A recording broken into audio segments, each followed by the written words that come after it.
جو آپ سے پیچھے لگ لگ کے مانگتے ہیں نا، جیسے دیکھا نہیں فقیر کیسے پیچھے لگ جاتے ہیں روزانہ، کوئی جمعرات کا آ رہا ہے، کوئی جمعے کا آ رہا ہے، نام لے لے کے، تو آپ یہ سوچ ایسے چمٹ کے مانگنے والوں کو دینے کے سے وجہ سے جو مستحق لوگ ہیں ان کا حصہ مارا جاتا ہے، اور یہ اچھی بات نہیں ہے۔ اور گردنوں کے چھڑانے میں، اچھا دیکھیے پہلے زمانے میں آپ کو پتہ ہے لونڈی غلام کا زمانہ تھا، غلامیت کا زمانہ تھا، اب آخرت میں جب ابھی ایک لڑائی ہوگی، بہت جنگ ہوگی، ہم دوبارہ اس غلام اور لونڈی کے زمانے میں چلے جائیں گے۔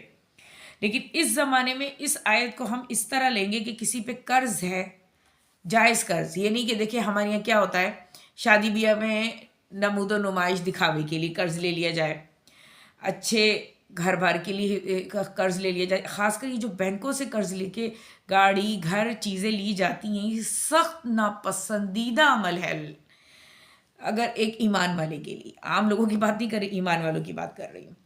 تو خیر، اگر ہم کسی کا قرض اصل میں چھڑانے کے لیے بھی اپنا یہ مدد کا سبب بن سکتے ہیں، کسی کے لیے حاتم طائی کی قبر پہ لات مارنے کے لیے نہیں، دکھاوے کے لیے نہیں، اللہ کو خوش کرنے کے لیے، اللہ کو قرض حسنہ دینے کے لیے آگے آئے گی۔ اور قائم کرے نماز اور ادا کرے زکوٰۃ، یعنی وہی پھر آیت ایک اور آئی، اس سے پہلے بھی 4 دفعہ آ چکی ہے، اب پھر آ گئی ہے کہ قائم کریں جماعت کے ساتھ اور ادا کریں وہ زکوٰۃ جو اللہ نے آپ سے مال پہ مختص کر دی گئی ہے۔ آگے کہتے ہیں ان فی المال، یقیناً مال میں زکوٰۃ کے علاوہ بھی کچھ حق ہے، یعنی صرف زکوٰۃ نہیں، صدقات ہو گیا، خیرات ہو گیا، کچھ بھی ضرورت مند بیچ میں آ سکے، کیونکہ زکوٰۃ تو آپ کو پتہ سال میں ایک دفعہ دی جاتی ہے، اور ان کے لیے دی جاتی ہے جن کے پاس ایک خاص جو ہے 50 اس کے حساب سے زکوٰۃ کے بارے میں ہم ڈیٹیل بتائیں گے آگے چل کے۔ آگے کہہ رہے ہیں والموفون بعہدہم اذا عاہدوا، اور جو پورا کرنے والے ہیں اپنے عہد کو جو کوئی عہد کر لے۔ اچھا دیکھیے سب سے پہلا عہد جو انسان نے کیا تھا انسان کے اللہ تعالیٰ سے، اسے کہتے ہیں عہد الست، اور یہ ہے شریعت کا عہد، اللہ سے جو رکھا گیا تھا معاہدہ کہ میں اللہ تعالیٰ شرک نہیں کروں گا، صرف تیری ہی بات مانوں گا، یعنی تیری ہی ایمان والی زندگی کو گزاروں گا۔ لیکن کیا ہے، وہ عہد بھول گئے۔ ایک دفعہ نبی پاک صلی اللہ علیہ وسلم نے پوچھا تھا صحابہ سے، تو اس میں صرف حضرت علی نے کہا ہاں مجھے یاد ہے اس عہد کا۔ باقی آگے کہنے بس صابرین فی الباساء والضراء وحین الباس، خاص طور پر صبر کرنے والے فقر و فاقہ میں، تکلیف میں اور جنگ کی حالت میں۔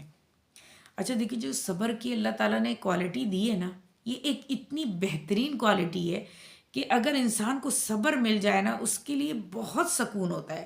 بے صبری لوگ یا جلد باز لوگوں کے لیے زندگی بہت مشکل ہوتی ہے، کیونکہ وہ چاہتے ہیں جلدی جلدی چیزیں مل جائیں، اور یہ اللہ تعالیٰ نے کسی کو صابر بنایا نا، یہ اس کی بہترین کوالٹیز میں کوالٹی ہے۔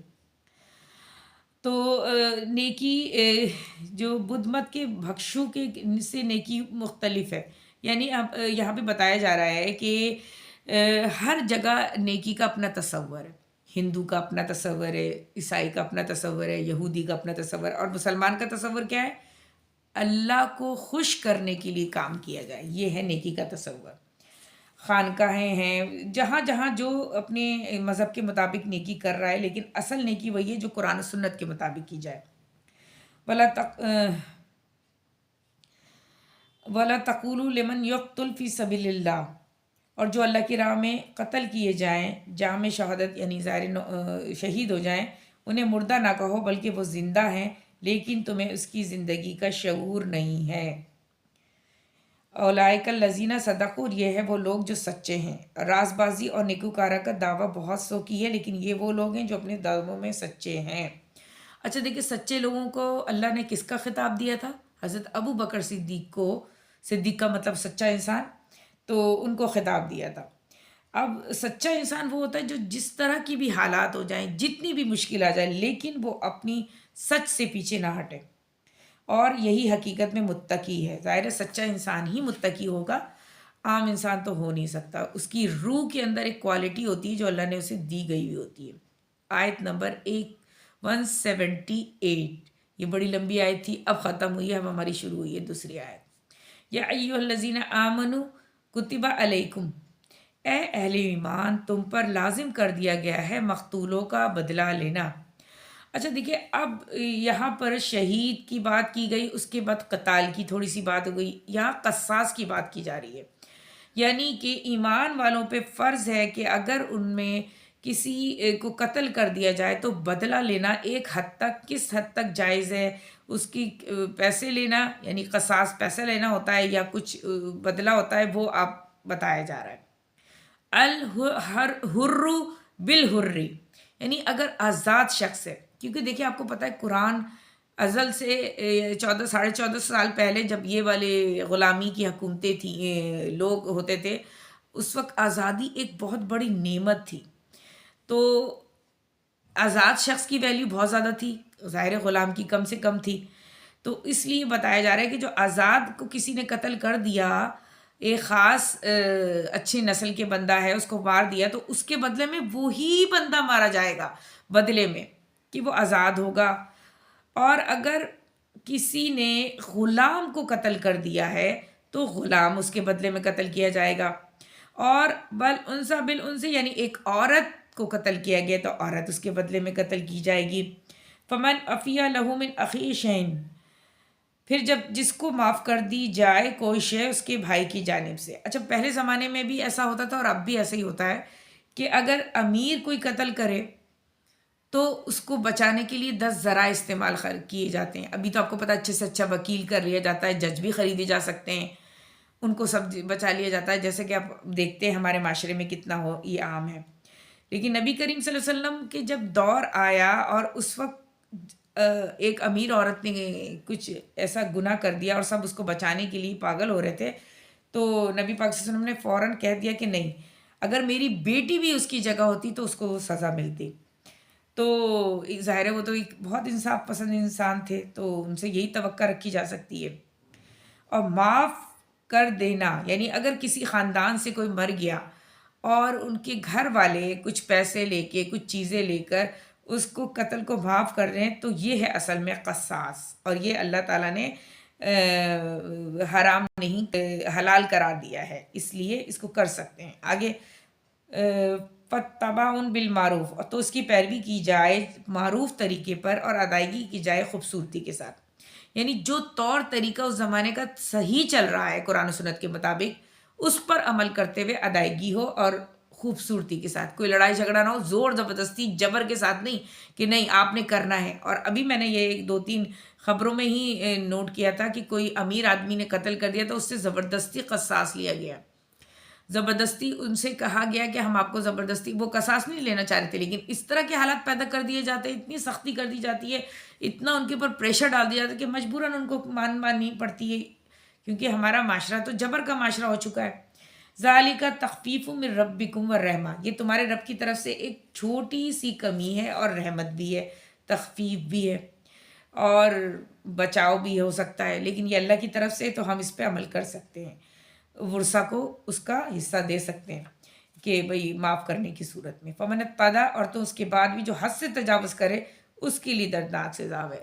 ابھی جو ہم بات کر رہے تھے کہ زبردستی لوگ پریشر ڈال کے اپنی مرضی کروا لیتے ہیں، اس کا عذاب بھی بہت بڑا ہے۔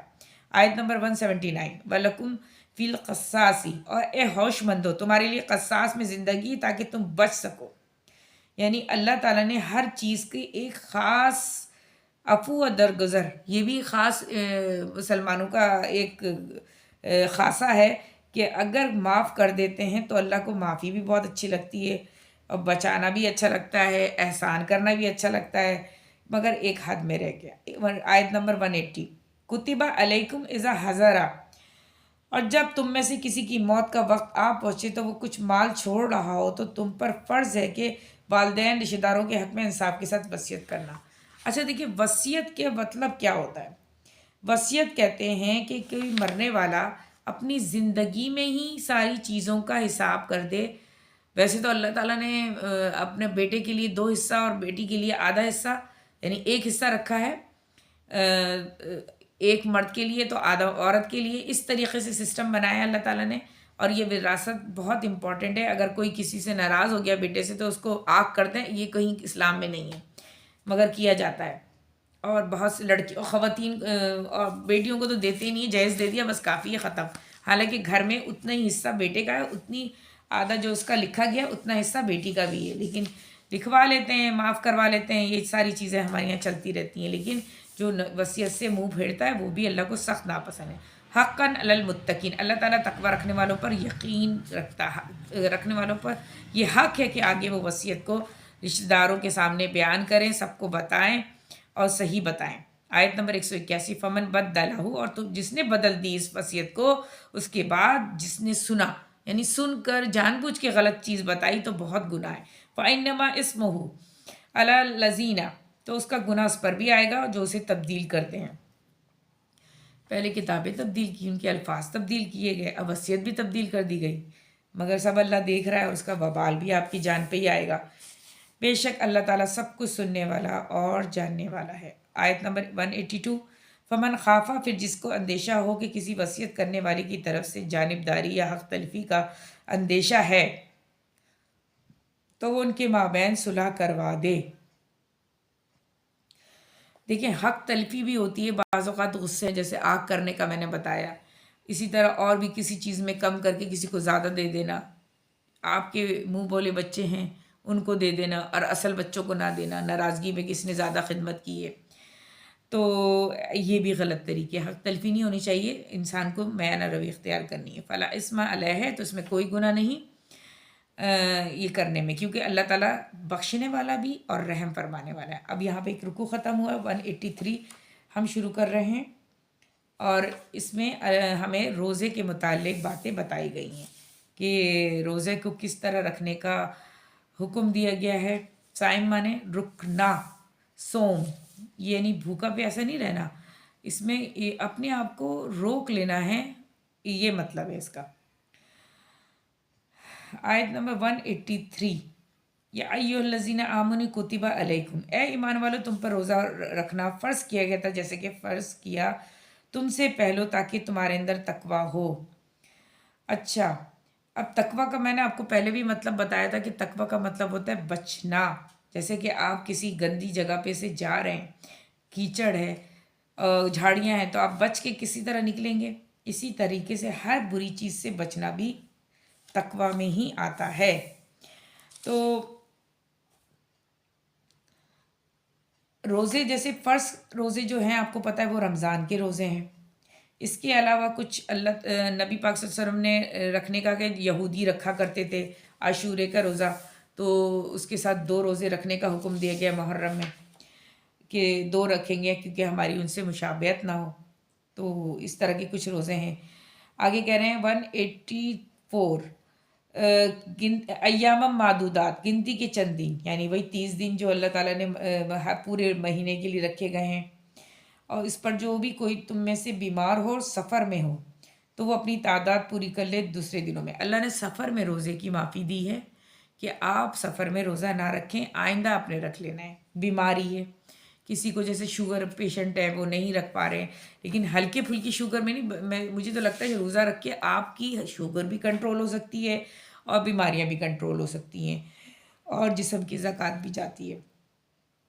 تو یہ آپ نے اس وقت چھوڑ دینا ہے تو پوری کرنا ہے، اور اگر نہیں پورا کر سکتے تو کسی کو آپ نے 1 مہینہ خاص کر روزے دار رکھوانا ہے، ان کو دینا ہے. وَعَلَى الَّذِينَ، اور جو اس کی طاقت رکھتے ہیں اور وہ روزہ نہ رکھیں تو اس پر فدیہ ہے ایک مسکین کھانا کھلانے کا. کھانا یعنی مسکین کو ریگولر کھلانا ہے، آپ نے اس کو سحری بھی کروانی ہے، روزہ بھی کھلوانا ہے. لیکن جان بوجھ کے روزہ چھوڑنے والوں کے لیے بہت زیادہ اللہ کی طرف سے پکڑ ہے. فمن تطوع، اور جو اپنی مرضی سے کوئی خیر کرنا چاہے تو اس کے لیے خیر ہے. یعنی آپ مسکین کو جتنا اچھا کھانا کھلاتے ہیں، جتنے اس کو پہننے کے لیے چیزیں دے دیتے ہیں، یہ آپ کی مرضی ہے کہ آپ کو زیادہ اللہ کی طرف سے خیر ملے گی. اور جو کوئی روزہ بھی رکھے اور مسکین کو کھانا بھی کھلائے تو یہ تو اور اچھی بات ہے. وَأَن تَصُومُوا، اور جو روزہ رکھے تمہارے لیے بہتر ہے اگر وہ تم جانو. ظاہر ہے سب سے بہترین عمل تو یہی ہے کہ روزہ رکھا جائے، اور رمضان کے روزے کا اجر بھی اللہ تعالیٰ نے، اس میں ساری دعائیں آپ کی قبول ہو جاتی ہیں، ڈبل اجر ملتا ہے، نفل کا بڑھ کر فرض بن جاتا ہے. اس طرح کے اللہ نے ثواب رکھے ہیں. 185 آیت. شہر رمضان الذی، رمضان کا مہینہ وہ ہے جس میں قرآن نازل کیا گیا. سب سے بڑی خوبصورت بات یہی کہ رمضان کے مہینے میں آیتیں زیادہ سے زیادہ آئی ہیں، کمپلیٹ بھی اسی میں ہوا ہے، اس لیے خاص کر یہ کہا گیا ہے ہدی للناس، لوگوں کے لیے ہدایت بنا کر. ویسے تو آپ کو پتہ ہے پورا قرآن 23 سال میں کمپلیٹ ہوا ہے. لوگوں کے لیے ہدایت بنا کر جو ہدایت دی ہے اللہ تعالیٰ نے حق و باطل کے درمیان امتیاز کی روشن دلیلوں کے ساتھ. اور جو کوئی بھی تم میں سے اس مہینے کو پائے یا جو شخص اس مہینے میں ہو کہیں پر بھی کسی جگہ پر بھی، لازم ہے کہ وہ روزے رکھے. اب دیکھیں روزے رکھنے کا تو اللہ نے کنفرم حکم دے دیا. کیوں؟ کیونکہ اس سے آپ کو ہدایت ملے گی، سکون ملے گا، آپ کی جسم کی زکوٰۃ ہوگی. لیکن اگر جو لوگ روزے کو اہمیت کو نہ سمجھیں، یہ سوچیں کہ نہیں کون روزہ رکھے، اور خاص کر گرمی کی روزے جس میں آپ کو شدت سے پیاس لگ رہی ہوتی ہے، بار بار گلا خشک ہو رہا ہوتا ہے، تو جتنی مشکل میں آپ روزہ رکھیں گے اتنا اللہ کی طرف اجر ہوگا. تو اللہ کو تو ویسے بھی دیکھتے ہیں اللہ تعالیٰ کہ مجھ سے میری محبت اللہ تعالیٰ جو کرتے ہیں اپنی، کہ وہ بندہ کس لیول پہ جا کے محبت کر کے دکھا رہا ہے. تو یہ سب نظر آ جاتا ہے کہ نہ گرمی نہ سردی. سردی میں پانی میں ہاتھ ڈال کے وضو کرنا، اٹھنا بستر سے چھوڑ کے گرم، یہ بہت مشکل کام ہوتا ہے. لیکن گرمی میں پیاس برداشت کرنا، لمبا روزہ ٹائم پیریڈ برداشت کرنا، یہ بہت اللہ کو پسند ہے. اور جو بیمار ہیں سفر میں ہو تو تعداد پوری کر لے دوسرے دنوں میں. یہ دیکھیے کتنی پیارے اللہ تعالیٰ، چھوٹ کیسے دی ہے اللہ تعالیٰ نے ہم سب کو کہ کوئی مشکل میں ہو اللہ تعالیٰ نے کہے نہیں چلو دوسرے میں کر لینا. یرید اللہ بکم الیسرا، اللہ تمہارے ساتھ آسانی چاہتا ہے اور تمہارے ساتھ سختی نہیں چاہتا. کہتے نہیں کہ دین میں کوئی سختی نہیں سختی ہے کچھ چیزوں میں، پابندی نہیں کریں گے. ویسے تو کوئی آپ کو ہاتھ پکڑ کے ڈنڈا لے کے سر پہ نہیں کھڑا ہوا. کسی کی بھی ماں ہے زبردستی بچوں کو بستر سے نہیں اٹھاتی کہ نماز پڑھنے کے لیے جاؤ اور روزہ رکھو. سب اپنی مرضی کر رہے ہوتے ہیں، لیکن اللہ تعالیٰ تو سب دیکھ رہا ہے. وہاں تو آپ کو ڈنڈا آخر میں ملے گا قیامت کے دن. آگے پڑھتے ہیں ولی تکملوا العدۃ، تاکہ تم تعداد پوری کرو. یعنی جو 30 روزے ہیں تو 30 رکھنا، 29 کا مہینہ تو 29 رکھنا ہے. مرض یا سفر کے دوران جو روزے چھوٹ جاتے ہیں، خاص کر میں خواتین کو کہوں جو پیریڈز میں 6 روزے 7 روزے جس کے بھی جتنے چھوٹتے ہیں رمضان میں، وہ دوسرے مہینوں میں خاص کر ٹھنڈے مہینوں میں رکھ کے اپنے پورے کر لیں اس سے پہلے کہ دوسرا رمضان آ جائے. کیونکہ آپ کی یہ فرض جو نیکیاں ہیں وہ مائنس ہو جائیں گی اگر آپ نہیں رکھیں گی تو. وَلَا تُكْبِرُوا اللَّهَ، اور تاکہ تم برائی کرو اللہ کی اس پر جو ہدایت اس نے تمہیں بخشی ہے. اچھا بڑائی کرو، برائی میرے غلطی سے نکل گیا منہ سے، بڑائی اللہ کی بڑائی بیان کرنی ہے نا. ظاہر سی بات ہے اللہ تعالیٰ نے ہمیں اتنی آسانیاں دی ہیں، اتنی رعایتیں دی ہیں، فدیہ دے دو، بعد میں رکھ لو، سفر میں رک جاؤ. تو کیا ہم اتنی اللہ تعالیٰ کے لیے نہیں کر سکتے تاکہ تم شکر کر سکو؟ یعنی اللہ تعالیٰ چاہتا ہے کہ میرا بندہ میرے شکر کے ساتھ ہر کام کرے، زبردستی سوچ کے نہیں کہ پریشر میں، شکر کے ساتھ، خوبصورتی کے ساتھ، دل کے ساتھ اس دورانیے کو اچھے سے اچھا روزہ رمضان گزارے، جیسے کہ آنے والا رمضان ہم سب کو اچھے روزے رکھنے کی توفیق عطا فرمائے. 186 وَإِذَا سَأَلَكَ عِبَادِي، اے نبی کریم صلی اللہ علیہ وسلم جب میرے بندے آپ سے میرے بارے میں سوال کریں تو انہیں بتا دیجئے میں قریب ہوں. اب دیکھیں اللہ تعالیٰ کے لیے سوال کیا جا رہا ہے کہ اللہ تعالیٰ سے کے پوچھے، کسی کوئی بھی سوال کر اللہ تعالیٰ کہاں ہے، تو اللہ تعالیٰ کیا کہہ رہے ہیں میں تو تیرے قریب ہوں، تو مانگ. اب جانے کی ضرورت نہیں کسی پیر کے پاس اس کی مزار میں نذرانے دینے کے لیے. اللہ تعالیٰ آپ کے بہت قریب ہیں، آپ کی شہرک سے بھی قریب ہے. آپ پکاریں گے دل سے اللہ تعالیٰ آپ کی سنے گا، خاص کر تہجد کے ٹائم سو کر جب آپ بستر میں